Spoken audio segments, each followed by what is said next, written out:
This is Wellness by Designs, and I'm your host, Andrew Whitfield Cook.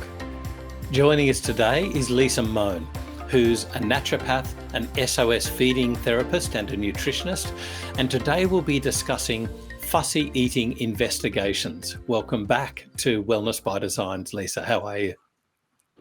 I'm very well. Thank you, Andrew. Thank you for having me back. Thanks for joining us. Now, in our last podcast, we covered intake of patients, therapy, some therapies, but today we're going to dig a little bit more into investigations and practicalities of treatment. So, where do we start and why?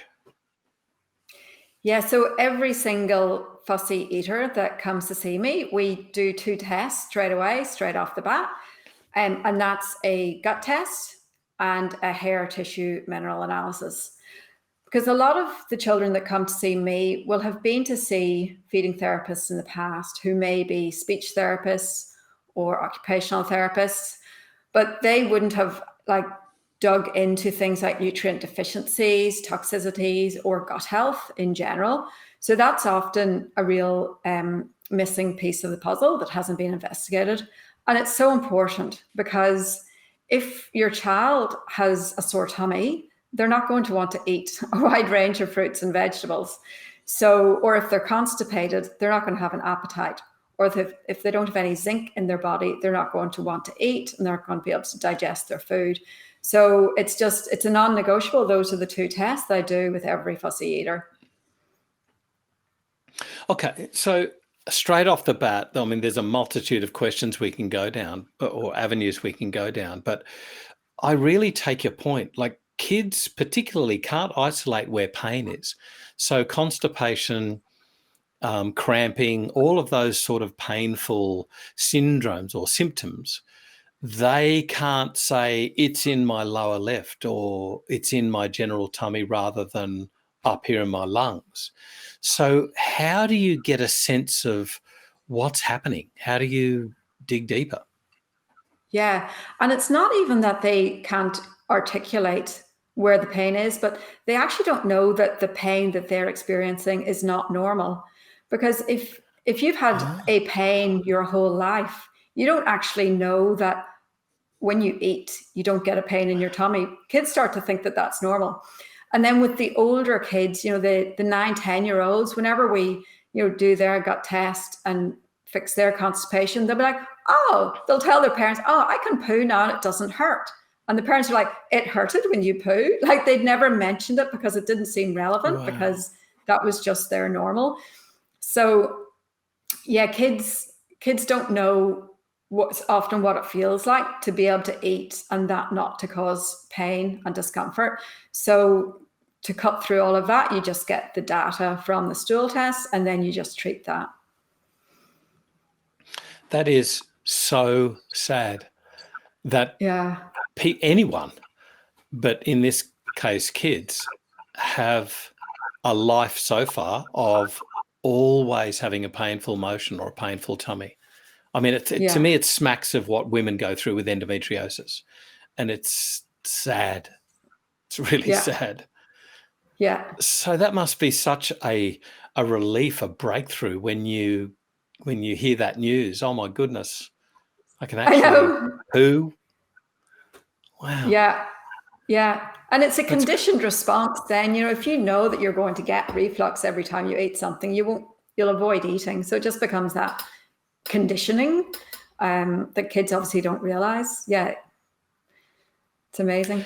Can I ask, because these kids are constipated from a very early age, and or in with pain, abdo pain, do you find that they spend an inordinate amount of time on the toilet, either trying to poo or just in that, as you say, that sort of conditioned response of defecation?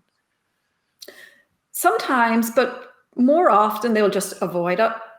in like just in entirety try and avoid going to the toilet because it's going to hurt, which obviously just compounds the problem because then the stool just sits there, gets hard, difficult to pass, they end up with fissures. So you get a lot of toileting avoidance, and then there's smearing, incontinence because they get so backed up. Right. And so when we're talking about gut and hair analysis, let's talk about hair first. I've spoken with, and forgive me, I cannot for the life of me remember her name right at this moment, but I spoke to her. I interviewed her with a building biology conference put on by Nicole Bilsma. And she's the lady who basically runs lead.org.au.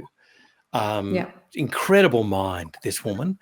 And she was talking about the persistence of lead in our environment, because lead obviously doesn't go away, it just moves. It's an element. So tell us about what you find with hair analysis. What sort of toxicants do you see? Yeah, so lead's probably the most relevant one, because with the age group of children that I'm dealing with, they're the kids who are at ground level, licking the dust off the floor, chewing the furniture, chewing the wood.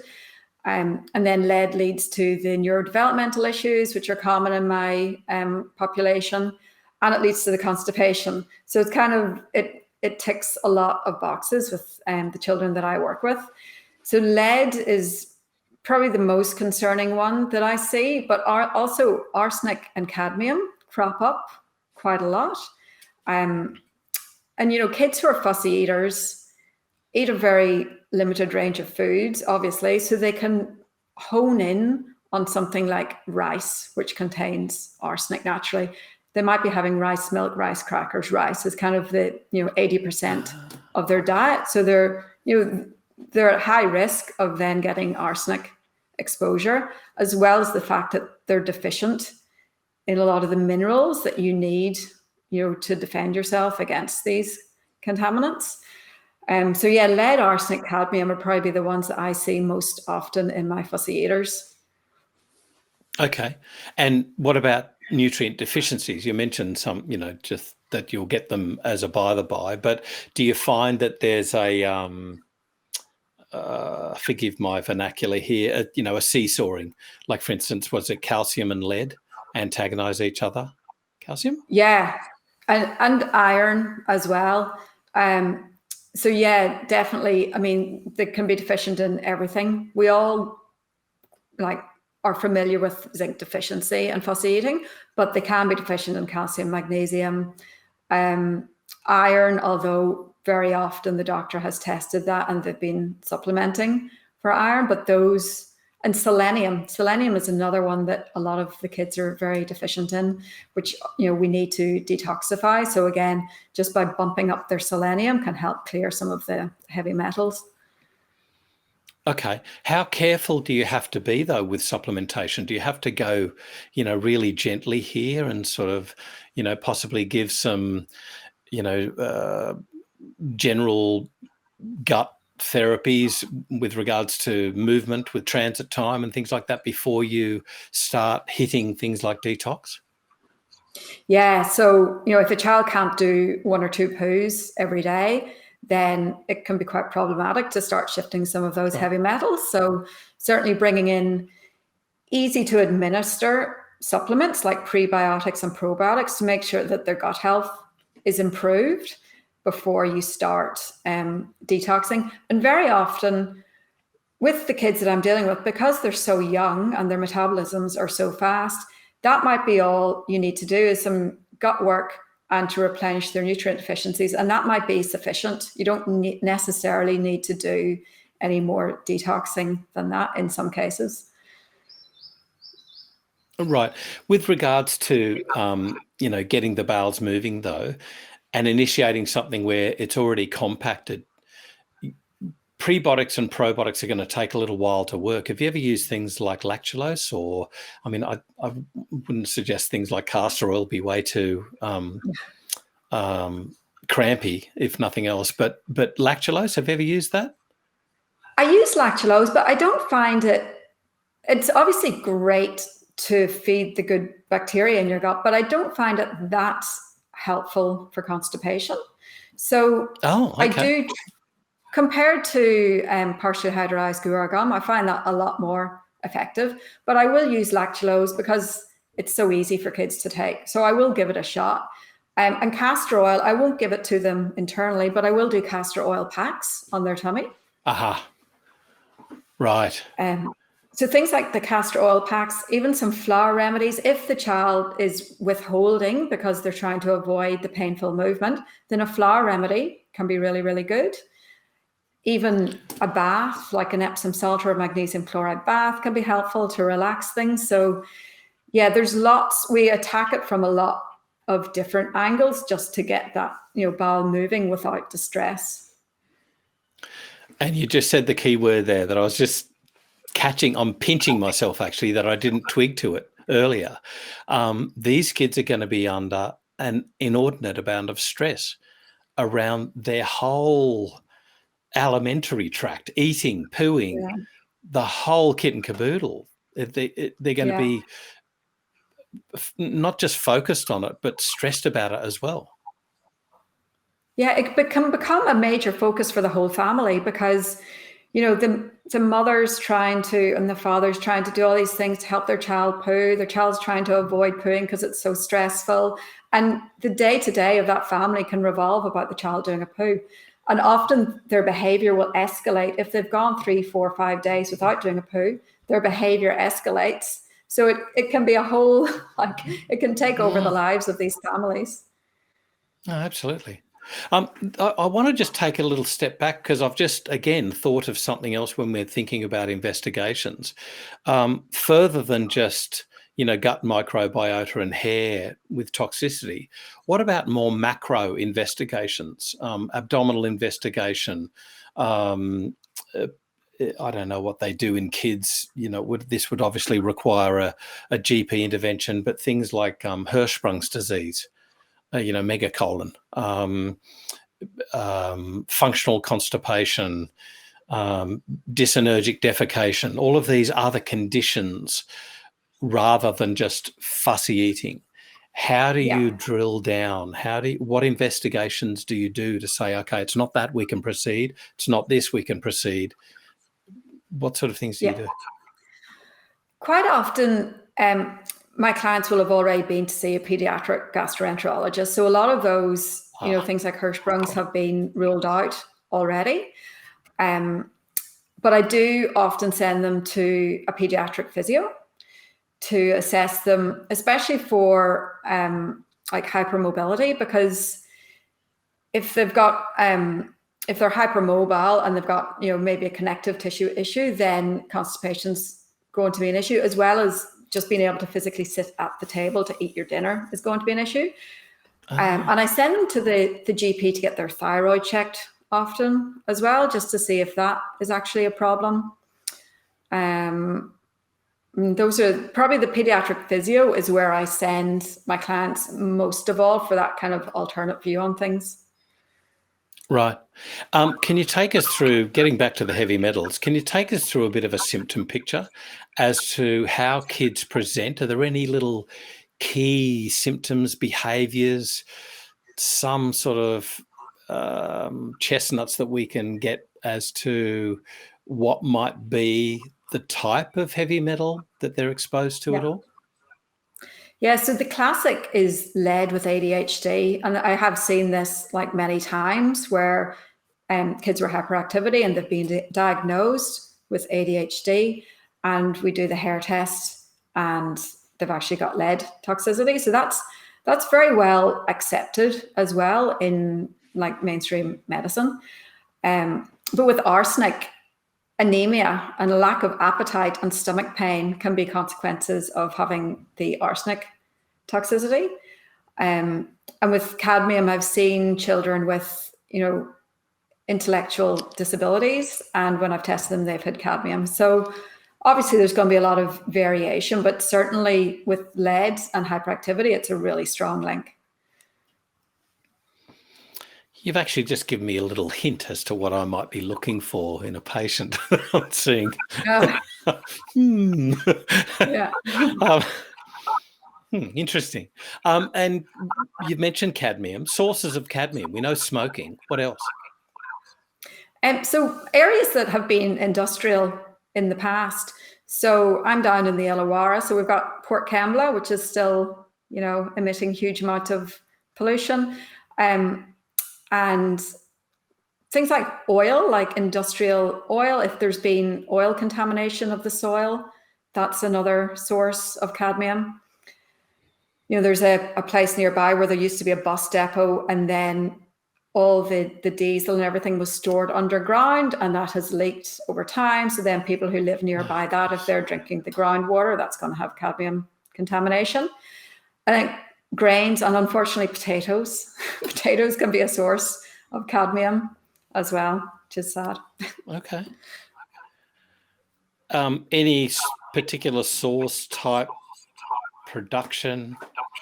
Like I'm thinking here about aluminium with tomatoes. When you prepare tomato paste in the aluminium, forgive me, when you prepare tomatoes in an aluminium pot, the first time isn't the issue, but the sort of acid oxidizes a layer. Yeah. And so the next time you cook in that pot, the aluminium is released with the tomato paste, and subsequent, you get subsequent absorption from that. But I mean, that's a great point, because in cafes and restaurants where they're making huge batches of food, they always use aluminium because it's so much lighter and easier to handle. So if you're eating out a lot, then you're going to be more at risk of aluminium. And if you're drinking, a lot of UHT milk, like the almond milks, the oat milks, which are all in the aluminium lined UHT containers, you're going to be more susceptible. You're going to be picking up more aluminium.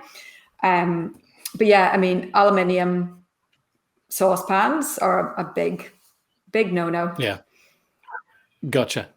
And forgive the visual, but let's dive deeper into constipation. How do you actually assess the constipation? And then how do you treat? You've given us a few hints and tips, but can you go into like further assessment of constipation? Yeah. So a lot of the kids that see me are actually already on Osmolax or Mobicol, so they're on a daily laxative to do a poo. So it's often not that they're not pooing at all, but it's just that they're not pooing without assistance from the laxative. And the first thing I do in that situation is get them to stop dairy. And in 80% of cases, just stopping the dairy will fix the constipation. So, but with a fussy eater, their diet might be dairy with a sprinkling of wheat. So although that sounds straightforward, you remove the dairy and you fix the constipation. If your child's only eating dairy, that's actually incredibly difficult. So I've got people to do things like, for kids who are still having, multiple bottles of milk every day at an age where it's not really necessary, I get them to water it down, preferably with chicken stock. So by the end of a couple of weeks, the child's actually drinking just a whole lot of chicken stock and not that much dairy. And it's been reasonably stress-free process. So going cold turkey is usually not going to be good, but just trying to water down their milk over time. And yeah, dairy is the big thing to remove to get that big gain at the start. And then obviously gluten as well. If you can get gluten out of the diet, that's going to help. And I always try and get people to wean off the laxative as well. So, a lot of parents want to just stop the laxative as soon as they start working with me, but I make sure that they just reduce the dose. So if they're on a scoop of Osmax when they come to see me, I get them to reduce it down really, really, really, really slowly. So maybe after a month, they're off the Osmax and they're off the dairy, and then the child can go to the toilet more easily. Can I ask, these kids are often on, as you said, the macrogold type supplements or interventions. But I have found in adults, at least, it's not uncommon. I won't say it's necessarily common, but it's not uncommon that I've had reported back to me about nausea. Do you ever get that in these kids? Not really, but again, they're probably not going to be able to communicate that very well, Because, I'm talking about, 3-year-olds, they probably wouldn't really be able to say that it's making them feel sick. And again, they might have been on one of these laxatives since they were 6 months old. So the feeling of nausea might just be so normalized for them. Wow. Oh, gosh, it's sad. It's tearing at my heart. I have another question that's just popped up. Sorry about my back and forth brain at the moment, but you mentioned that you send the kids to a paediatric physiotherapist. Do they give them any exercises or hints and tips, or maybe even just physical, pushing through of the fecal material? Do they ever give them any hints and tips to help manage their constipation? Not really sort of specific to actually going to the toilet, but they do give them exercises to just improve their muscle tone in general. So, Right. building assault courses like around your house, or, even doing swimming lessons, just anything that's going to improve their muscle tone is generally what I've seen physios do. There's also occupational therapists that deal with toileting. And they would probably give more of those sorts of exercises, but I haven't really dealt with many of those or any of those. Gotcha. And of course, I haven't even asked yet about gut testing that you do. What sort of testing do you prefer? What results do you get? What do you find works in treatment? So I do a specific stool test.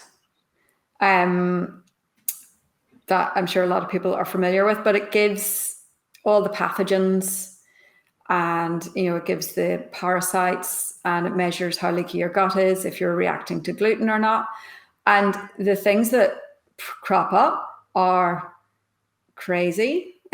I had a child today and they had Campylobacter, but not only did they have Campylobacter, but it was at 10,000 times the reference range. So, that boy has been very sick for a long time, and, that's clearly why. I also see enterohemorrhagic E. coli come up a lot, and even E. coli 0157 and Giardia. So Campylobacter, not very often. I think that was the first time I'd seen that, but the E. coli and the Giardia crop up quite a lot, to be honest.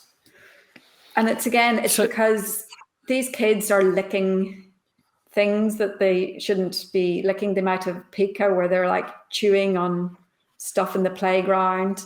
The little boy with Campylobacter, when I talked to his mum, she was like, "Oh my God, he had a tantrum yesterday because he was chewing on a park bench that had bird poo all over it, and I was making him stop." So that's, a classic example of where he would have picked up the Campylobacter in the first place.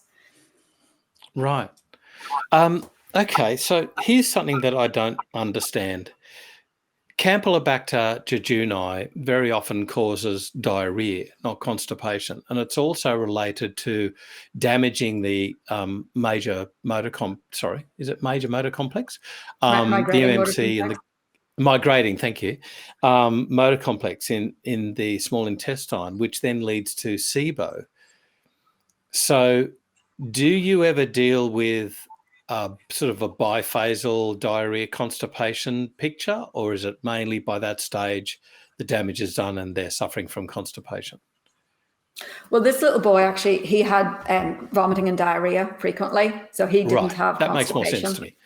Yeah. But I do see the alternating constipation diarrhea more so when parents are trying to get the dose of the laxative right. So they're kind of overdosing the laxative and their child's getting the diarrhea, and then they pull back and they get constipated. So that's when I see a lot of the fluctuations. Okay. And you were mentioning the E. coli as well, the enterotoxic. What? Yeah. I would have thought bloody stool, mucus, really sick kids. Yeah. So no, in the cases where I've seen it, hasn't been that sort of acute illness.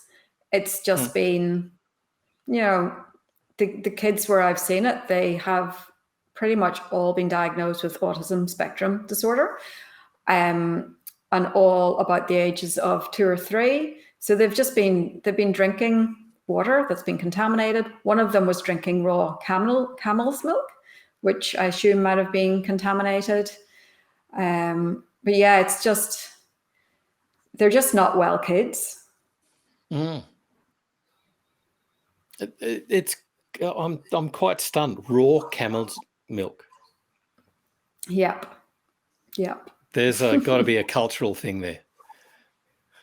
No, it's in forums for parents whose children have autism, it's bandied about as something that it was very popular about 10 years ago to drink raw camel's milk. It's not that popular anymore, but you can still get it in Australia. Right. Because I do understand there was a movement for camel's milk, but I didn't know it was unpasteurized. Yeah. Right. Okay. I mean, there's a dead end, isn't it? It's just like, why? And with regards to other infections, you mentioned that a lot of the kids that you deal with have autism. These kids are very often shown to have higher incidence of even things like C. diff, Clostridium difficile. Yeah. Do you find that? What do you find you use as an intervention? Where do you start? Yeah, I don't find that very often. Like, I see high Clostridia species, but not the Clostridia difficile very often. Gotcha. Thank goodness. Yeah, gotcha. And so I know that we're talking about interventions mainly, but let's talk about, investigations mainly, but let's just talk about some interventions because we need to correct this. So you've mentioned partially hydrolyzed guar gum. What about probiotics? What about other foods? You mentioned, let's say avoidance of dairy, but what about butter or ghee? What sort of things do you use to help normalize the microbiota and expand their variance in species?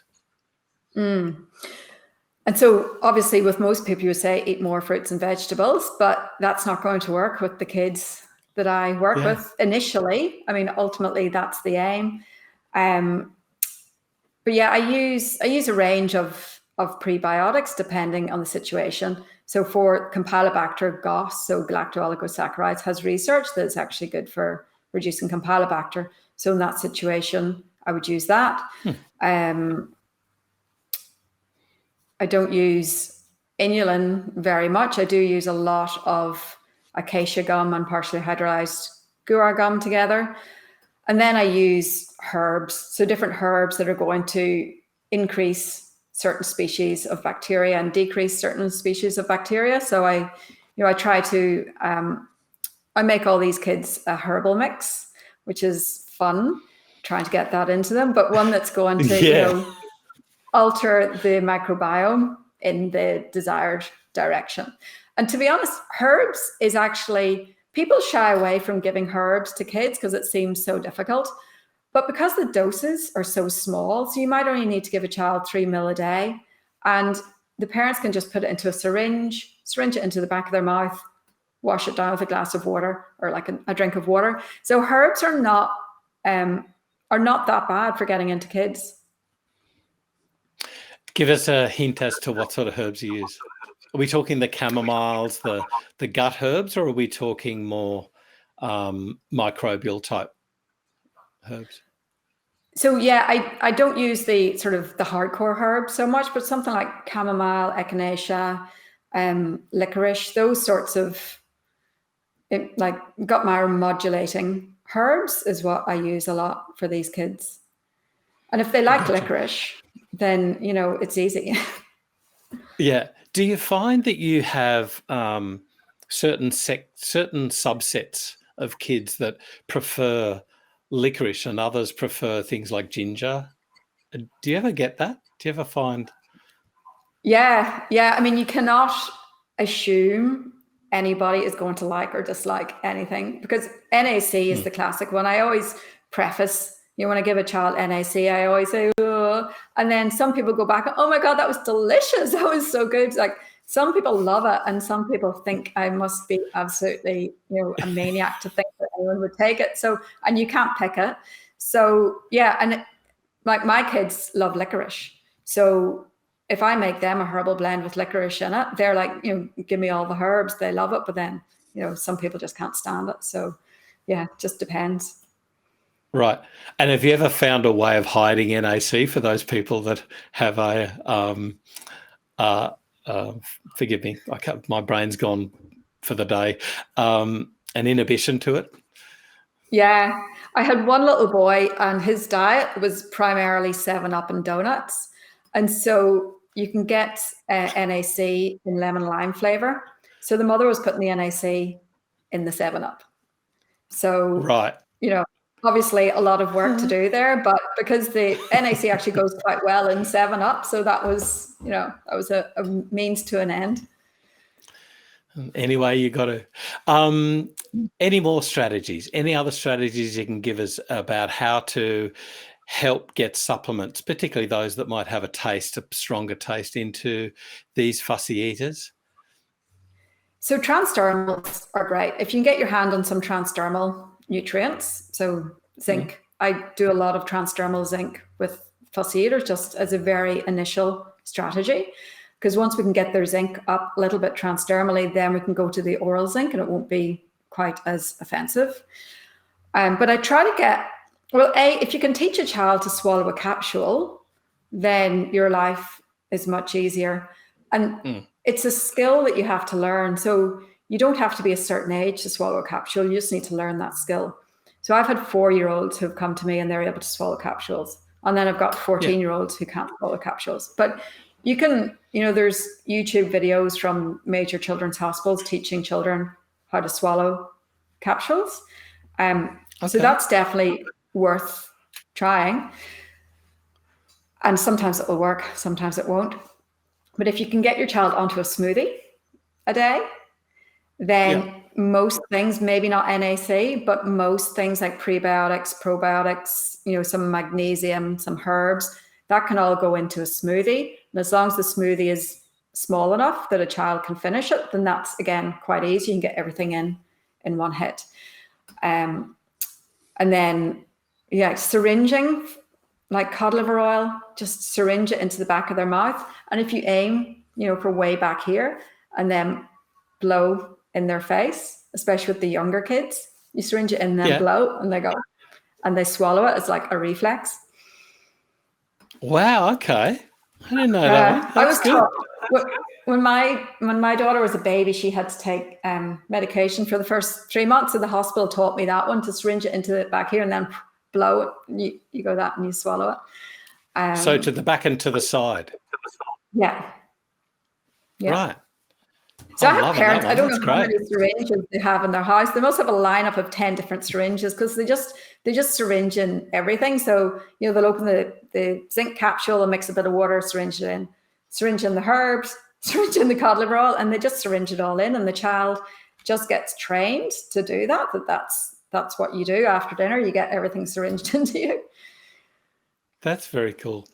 Lisa, I have to ask, where can practitioners find out more? You've given us so many great hints and tips, and it's obviously good, responsible, evidence-based care. Where can we learn more? Have you written a course, or would you suggest that people learn to be an SOS feeder, feeding therapist, or have you written ebooks to help patients or pracies? Help us. Where can we find out more? So I do have a lot of articles on my website, the Paediatric Naturopath. But I've also, from a practitioner point of view, I've just inhaled any education that I can on children's health over the last few years. Because I think as a practitioner, obviously, there's so many courses and webinars and symposiums that you can go to, and it can get quite addictive. So I've always been very strict with myself that I just do the ones that are focused on kids' health. So a lot of the different herbs and supplement companies have pediatric webinars on their website, so you can learn a lot from that. And but for patients or practitioners who are maybe just starting out in this area, then have a look at my website maybe to learn more. I should put together some ebooks to put on my website. Yeah. Nodding furiously here. Yeah. Lisa, I can't thank you enough for sharing your pearls of wisdom. Thank you so much for taking us through fussy eating investigations today. I look forward to chatting with you sometime again in the future. Thank you for having me again. Thank you, everybody, of course, for joining us today. You can catch up on the show notes for this podcast. We'll put up as much as we can, and also the other podcasts on the Designs for Health website. I'm Andrew Whitfield Cook, and this is Wellness by Designs.